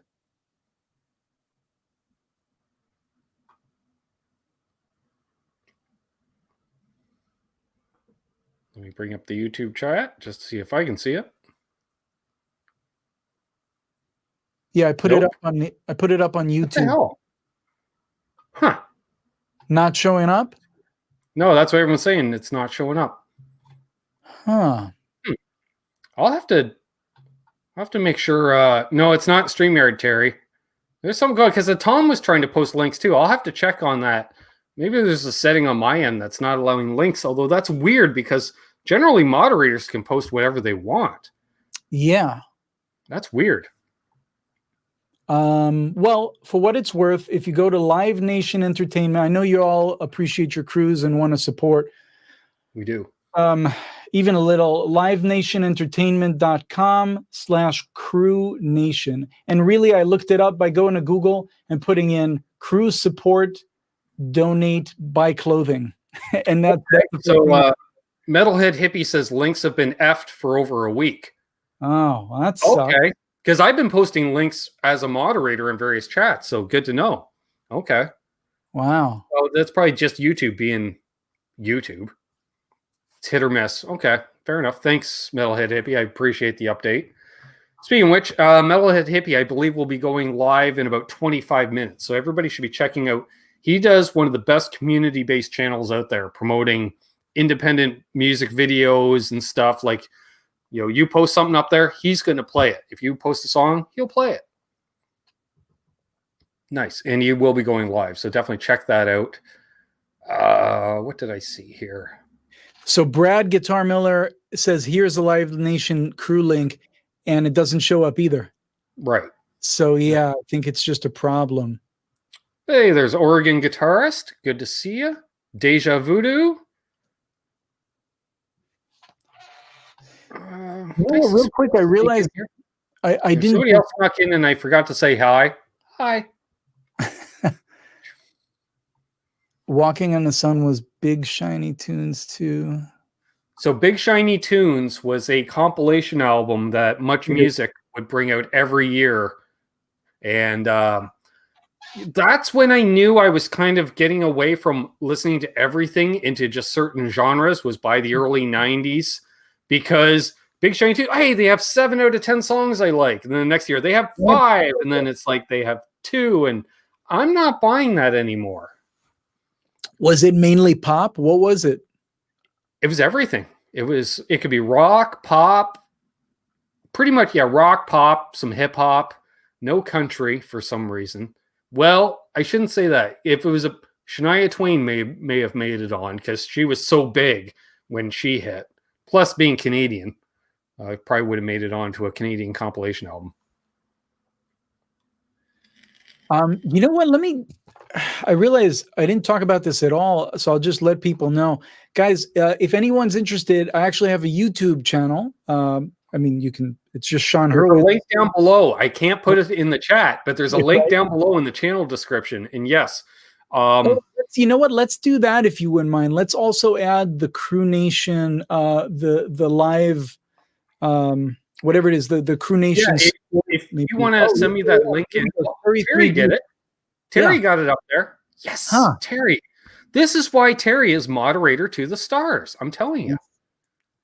There you go. Hey, Preston, thanks. So as Preston said, he's subbed to my channel. I talk about business stuff. I show stuff that I have on all kinds of shows. And yes, I will link that down below in the chat as well. Now, I just opened it on my screen so I can put it in after the fact. Thank you. And man, I'm always looking for more content that you guys want. I am going to do a studio tour at a certain point, but on that note, like I said before, we were talking about my pedal board. There was a video that came out today. If you go to my Instagram, Shawn H Music, it's literally in my link tree. It's the first, like on my bio, it's just hit that. It's the first one. It's Sanjay C. I did an interview with Sanjay C, which is on YouTube. And we go through my guitars. I show each one of them. And there's kind of like a count ticker thing. And I show my pedal board and I talk about different things. It was a fun interview, but I do need to do an actual walkthrough of all my guitars for a video of mine. Just don't call it a rig rundown. Yes. That's been copyrighted. Right. I can't do that. I'd love to do rig rundown, but where? No one's performing. What are they? Actually, Premier Guitar, who owns Rig Rundown and copyrighted that, has started doing virtual rig rundowns like we're doing right now. Oh. They did one last week or a couple of weeks ago. My buddy and Aaron's listening, our brother in arms, Perry Bean from Premier Guitar, had another friend of the channel, Sammy Bowler, on for a rig rundown just a couple of weeks ago. And I was just thinking to myself, ain't this a trip? 10 years ago, I just lived in small town Ontario watching these things. And then I'm like, I know both these guys that I'm watching on camera. That's cool. So it was crazy. If you want to make it a third guy that you know, hook it up. I'll see what I can do.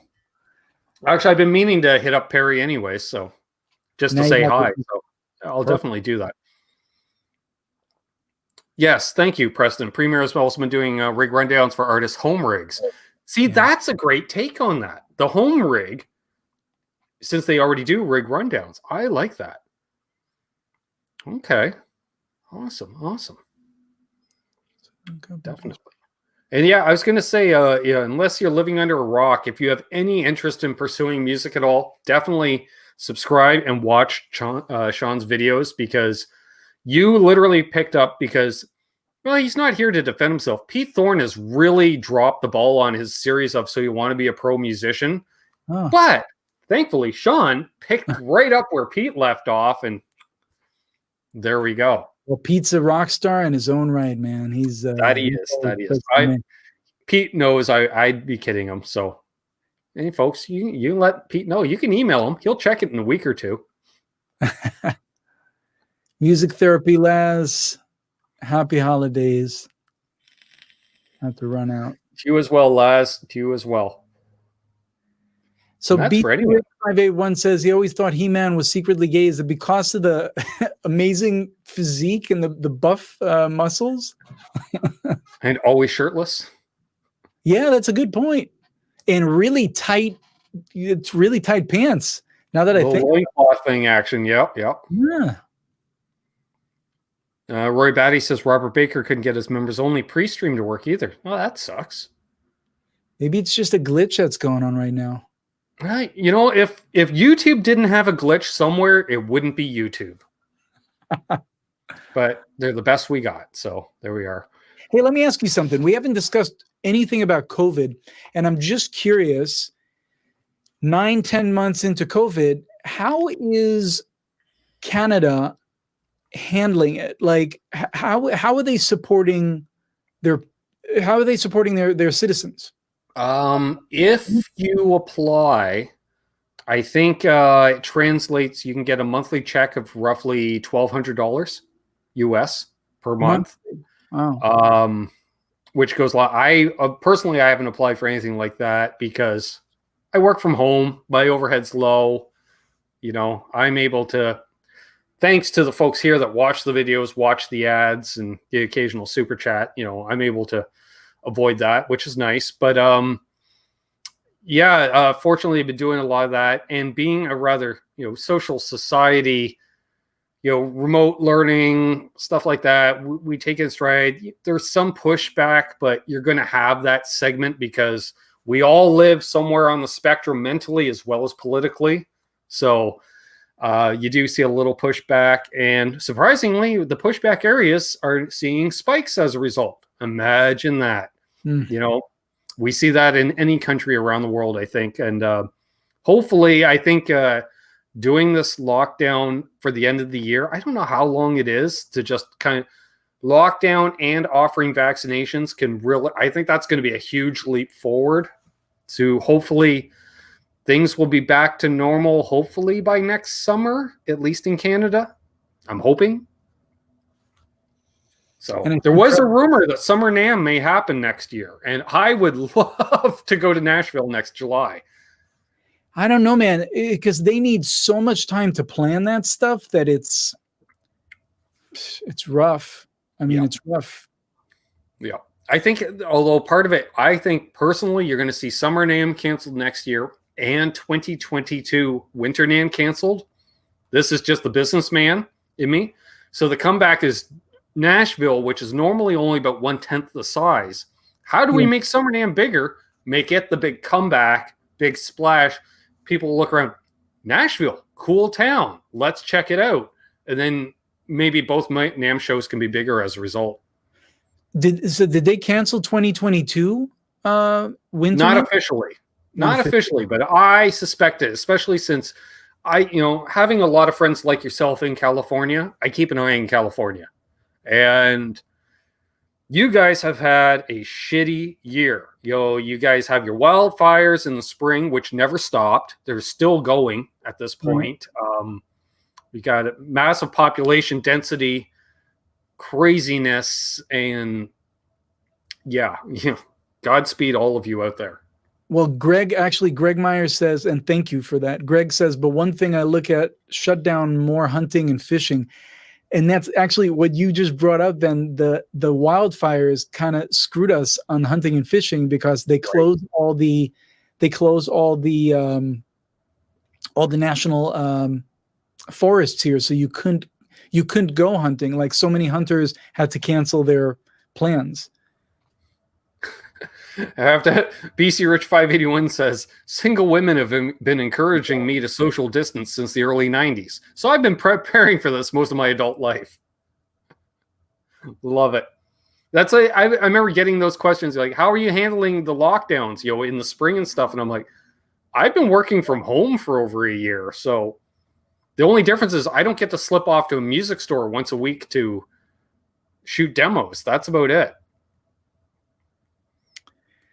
Man, I was wondering. I mean, Preston says small home businesses and many mom pop shops are closing. Canada is preparing for a loss of 160,000 small businesses. Going to be rough. It's, man, once things are calmed down, just economies. I don't know how economies are going to. Yeah, that's an interesting thing. But like, yeah, I think unfortunately all that's going to be left is corporate chain stores. So many mom and pops are going to be gone. However, out of the ashes of that, because there's going to be a lower commercial rent prices, you're going to see a lot more people take a chance and open their own business, I think, in the next few years, because people have realized I'm not happy what I'm doing. I want to take a different career path. I always tell anybody that I know that lives in Southern California, if your lease is up, do not sign more than a 1-year lease, because monthly rent prices are going down by the month in Southern California because of the mass exodus out of LA and area. So yeah, don't get a long-term lease if you live in LA County, folks. I got a 30-year lease. No. I just we actually just refinanced since prices went down so much. This is what I'm saying. When I've been hearing all summer that it's a 4-week wait to rent a U-Haul in LA, that tells me something. I pay attention, Shawn. I pay attention. Apparently. Yeah. Cool tunes. A lot of people realize too, I think, they move back home to their hometown area because, especially like if you're an actor, there's no gigs. So, or you're a musician, there's no gigs. Go back home and pay half the rent living in any other place of the country. Yeah, that's not an option for me because I would be moving back to Israel. But my wife wants to move somewhere where to your point, it just costs less to live. Right. Well, really, you just need to be within a decent distance of an airport. Yes, exactly. For a lot of your work, right? It's true. Yeah. And eventually that's what will happen. In fact, I mean, it'd be great if we could make between this property that we own and a couple of other properties, if we could just move somewhere and have the properties pay our rent or mortgage there, that would be killer. That's right, Rob. Rob from Tesi Switch says, Shawn, everyone's moving to Tennessee. I saw, yeah. Yes. I had that. See, that's the funny thing is, like, I go to a town to hang out. I'm hanging out in Nashville last year for Summer NAMM, and here I am hanging out talking real estate. So, that was the big thing, and lack of real estate and the way how rent was going up, because I'm just listening to it from the influx of, I don't know when it started, maybe 10 years ago, maybe more, when Nashville stopped being Country Music USA to just Music City USA, because we had the Jack Whites and the Peter Framptons all relocating there.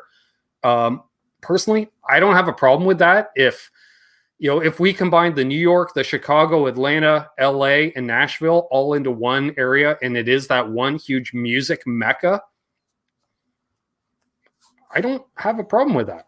But as Tesi is saying, don't move downtown Nashville, LA style rent prices. Yeah, prices went up there a long time ago. But the thing is also, with COVID, I don't know how much of Nashville is going to stay like it is. Like you're saying, a lot of things are going to drop because, I mean, musicians could play anywhere in Nashville pre-COVID. And now with COVID, it's just it's a mess.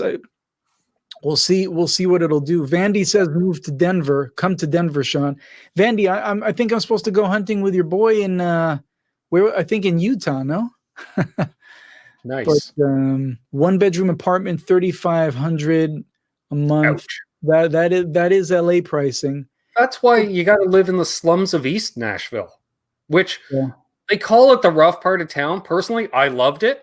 I stayed in East Nashville when I was there, and I liked it. Well, Steve, but then again, I'm the oblivious Canadian that just assumes everybody's lovey-dovey and hugs each other. So, whatever. Someone could tell me you don't go into that neighborhood at night. I'm like, why? Because I'm from small town Ontario. He goes, no, Ben, it's rough for sure. Exactly. Meanwhile, yeah, I go out for a walk. I didn't care. Steven says people in the music biz really need to look at Lititz.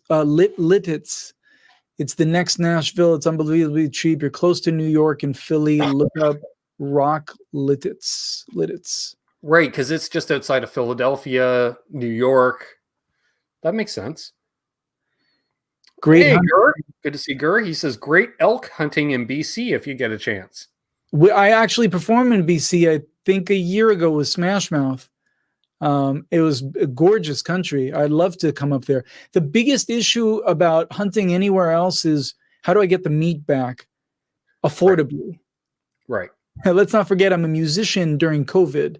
Even with my investments, even with royalties coming in and all kinds of side. Yeah, dry ice isn't cheap. Yeah. I mean, just I went to Texas for a week or like 6 days. And we hunted deer and boar, and it was me and another hunter, and we drove there and we drove back. Perfect. That's doable. But BC, I don't know how far BC would be. It's a good jaunt to drive, that's for sure. Yeah. Hey, Adam D, good to see you. Yeah, speaking of which, post-COVID, if and when the next time you gig in and around Toronto, I'm coming. Oh yeah, absolutely. I have to come check it out. I got to see this live energy of Shawn. I've seen it in 2-dimension. I want to see it in 3-dimension. So, all right. See you, Sandra. Have a good night. Stephen Douglas says it's an Amish country near Lancaster. Right. I spent a vacation in Amish country. That was a boring vacation for a 12-year-old metalhead. Sandra, have a good night. Do your thing. It was good seeing you. Yeah. Yeah, I actually, it was funny. I saw a comparison video between the US and Canada just the other day. And it was something like in the US, 18 or 20% of the land in the United States is wilderness, absolute wilderness. Whereas in Canada, 80% of our country is wilderness. Yeah, that sounds about right. Because it's still 90% of our population lives within 100 miles of the US border. Yeah, there's a lot. It's just freezing up there, man. Yeah, it's cold and mosquitoes in the summertime. It's where there's wilderness, there's bugs. Yeah. Tell me about it. Yes, Keith H. Yes, there is a shortage of dry ice. Well, yeah, because for the vaccines, exactly. Yeah, I saw a thing about that. The cheesemakers in Wisconsin were up in arms because they're having a hard time getting dry ice. Man, I'll tell you, I know people want music. It's 20 hours Vancouver to LA, bit of a drive. Well, it took us 20 hours to get to Texas, so that's actually doable. See you, metalhead hippie. See you, brother. Yeah, 20 hours. That's nothing. See, especially if you have one of those nice coolers that you can always plug in to top up the coldness. Especially, you stop in a hotel overnight and do 2 10-hour drives. Which a 10-hour drive. Hey, I drove from here to Fort Wayne, Indiana, nonstop. It was no problem. Peace, metalhead hippie. Well, yeah, I guess if you're driving by yourself, with me and another driver, we just took turns. He drove 7 hours, and I drove 9 hours, and then he drove a few more hours, and we were home. Perfect. Basically. Yeah, and when cousin Doug and I, when we drive down to Charlotte, could be anywhere from, I think the best we did it in was 16 hours, but it usually takes around 20.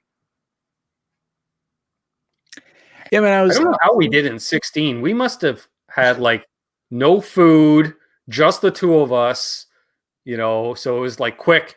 Oh, you're filling up the tank with gas? I'm going inside to pee. Perfect. Like pit stops, just quick in and out. You scratched off 4 hours? That's insane. Yeah, well, when you stop for, you grab food at the truck stop rather than sitting down at a restaurant, right? Well, of course. Stuff like that. Adam D says, Ben, come back to Florida. I have not been in Florida since 1993, I believe. Whoa. And that was for Bike Week, which I survived. Don't talk about the incident, though. Doug, would that be the time we stopped at Taco Bell in Beckley, West Virginia? Apparently, you cannot eat Taco Bell in Beckley, West Virginia, and still make it to Charlotte, North Carolina without Doug having damn near a medical incident. I would say that's true for any Taco Bell. Yeah. Well, granted, he also ordered as much Taco Bell as the other 3 people riding in the vehicle. So, which I gotta say reminds me of touring with Smash Mouth. That's one of Steve's favorite things is you'll be asleep and then you will Amanda's like, what did I come back to? Yeah. Talking about shitting yourselves. That's all, Amanda. No big deal.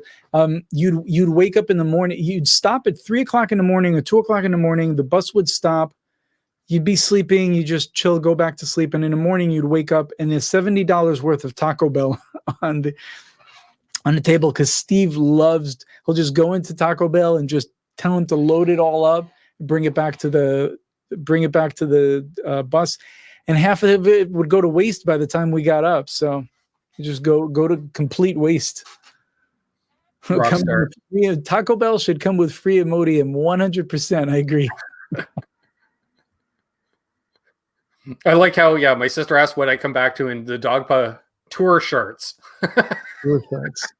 And of course, I'm sure you all know that you don't shit on the bus. So never. Rule number 1: never shit on the bus. Rule number 1 is only number 1.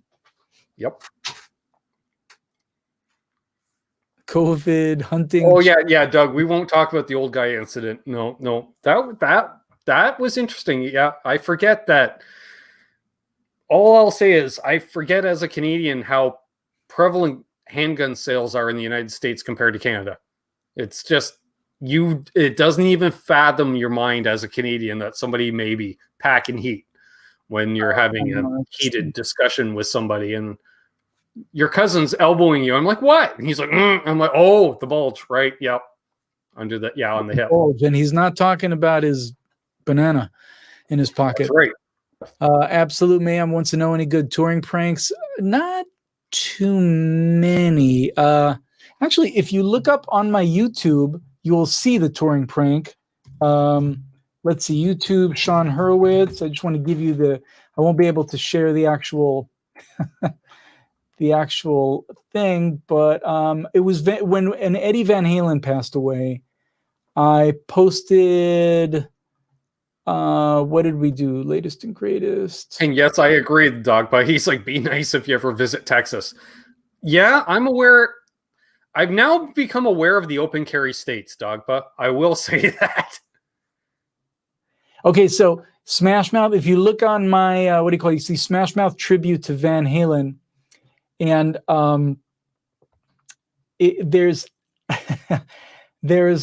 Robin Wilson, the singer for Gin Blossoms, came up dressed as a chimp cheerleader, and then Gin Blossoms' tour manager came up as a drag superwoman, and they both kind of got up on stage and were messing with us on stage as we were playing You Really Got Me. So nice.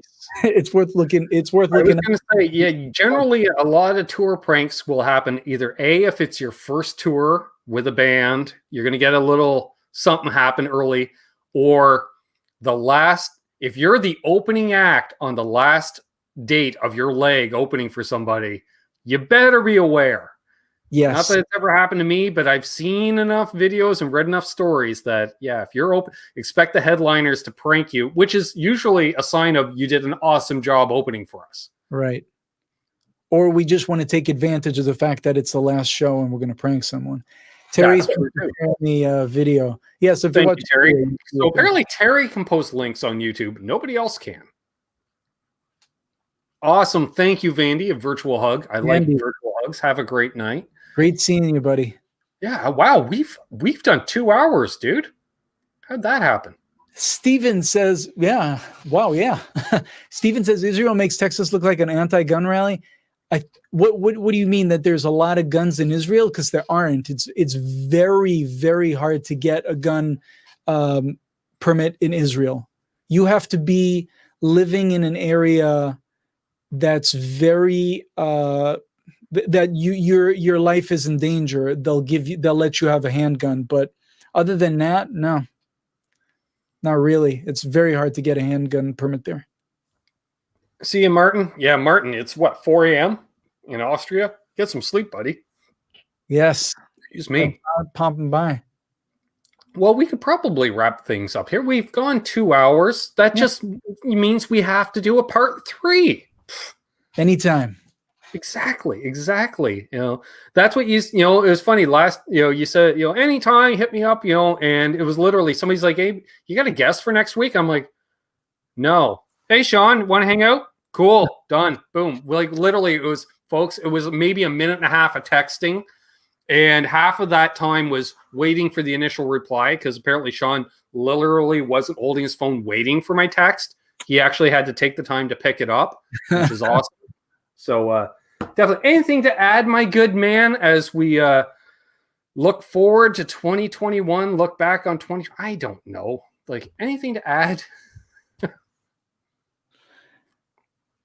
Yeah, I don't have anything. Oh, Ben Tom says my parents went to Jerusalem and said they felt safer than in the U.S. That's because there's a lot of military and police, but yeah, they're all over the place.